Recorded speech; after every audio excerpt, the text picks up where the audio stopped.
કમાણીમાં તો કોને કોઈ મોટી મોટી દુકાનોમાં હોય. પૂનમ ઠાકોરને સૌથી વધારે પૈસા ક્યાંથી મળતા હતા?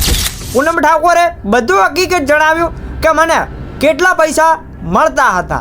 પૂનમ ઠાકોરે કેવી રીતે આટલા બધા પૈસાવાળા બન્યા, થોડી નજર એના પર પણ કરીએ. વિડીયોમાં છેલ્લે સુધી બન્યા રહેજો, ઘણું બધું જાણવા મળશે તમને.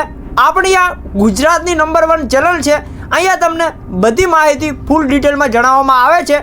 એટલા માટે ચેનલને સબસ્ક્રાઈબ કરી દીજો, જેનાથી કરીને તમને આવે અનેક અપડેટ તમારા સુધી પહોંચતી રહે. અને વિડીયોને પણ લાઈક કરી દીજો, જેનાથી કરીને મને પણ આવી અનેક માહિતીઓ તમને જણાવવામાં આનંદ થાય. પૂનમ ઠાકોરે ખુદ જણાવ્યું કે હું આટલા બધા રૂપિયા ક્યાંથી કમાઉં છું. પૂનમ ઠાકોરની ઇન્કમ તરફ નજર કર્યા પછી બીજી ઘણી બધી ડિટેલ તમને જાણવા મળશે. અત્યારે તો શું ખાસ કે ઇન્સ્ટામાં જ કામ ચાલે? ઇન્સ્ટાગ્રામમાં, ખાસ કરીને ઇન્સ્ટાગ્રામમાં તમને આ લોકો કમાણી મળે કે એમાં કેવી રીતે હોય? કમાણીમાં તો કોને કોઈ મોટી મોટી દુકાનોમાં હોય, એડ માટે ના હોય ને કોઈ પ્રમોશન આવે. પૂનમ ઠાકોરે કહ્યું કે હું ઇન્સ્ટાગ્રામમાંથી પૈસા કમાઉં છું. એમણે એવું પણ જણાવ્યું હતું કે હું ઇન્સ્ટાગ્રામમાંથી સ્પોન્સર કરીને પૈસા કમાઉં છું, હું દુકાનની એડ કરીને પૈસા કમાઉં છું. તો પૂનમ ઠાકોર, મારે તમને એટલું કહેવું છે કે સ્પોન્સર અને એડવર્ટાઈઝની વાત તમે કરો છો તો અત્યારના ટાઈમમાં સોશિયલ મીડિયામાં ક્રિએટરો એટલા બધા વધી ગયા છે કે અત્યારે સ્પોન્સર અને એડવર્ટાઈઝ માટે સ્પોન્સર તો આવે છે, પણ એમાંથી ખાલી નાના મોટા ખર્ચા પૂરા થાય છે.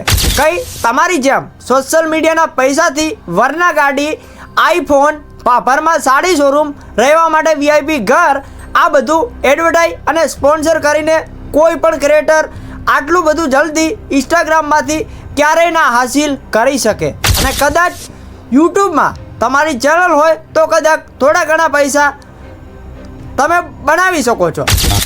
અને યુટ્યુબમાં તમારી પણ ચેનલ છે? યુટ્યુબમાં હાલ તો ચેનલ નહીં બનાવી, બનાવવાની છે. હવે બનાવવાની છે. પહેલા બનાવેલી હતી કોને, ફોલોવર એમાં બી ખાસા હતા અને પછી વેચી દીધી. પણ તમે તો જણાવ્યું હતું કે તમારે કોઈ યુટ્યુબમાં ચેનલ નથી, અને તમે જણાવ્યું હતું કે યુટ્યુબમાં તમારી ચેનલ હતી તો એ ચેનલ તમે વેચી મારી છે. પૂનમ ઠાકોરે ખુદ કહ્યું હતું કે યુટ્યુબમાંથી મારે પૈસા નથી આવતા, યુટ્યુબ ચેનલ હતી એ મેં વેચી નાખી છે. તો પૂનમ ઠાકોર, તમારી પાસે યુટ્યુબ ચેનલ પણ ન હતી તો તમને ઝીરોમાંથી ઉપર લાવ્યા હોય તો એ છે GKTSના પ્રમુખ દશરથજી ઠાકોરે. કેમ કે તમે દશરથજીના ટચમાં વધારે રહેતા હતા, એટલા માટે આ મારો વિડીયો મારી પબ્લિક જોઈ રહી છે, એ બધું જાણે છે કે આ પૈસા તમે સોશિયલ મીડિયામાંથી નહીં, પણ આ બધા પૈસા તમે દશરથજી પાસેથી કમાયા હતા. અને તમે આ બધા પૈસા લાખો રૂપિયા દશરથજી પાસેથી લીધા હતા. દોસ્તો, તમારું શું કહેવું છે તમે નીચે કોમેન્ટ બોક્સમાં કોમેન્ટ કરીને જરૂરથી જણાવજો. વિડીયો લાઈક કરી દીજો, ચેનલને સબસ્ક્રાઈબ કરી દીજો.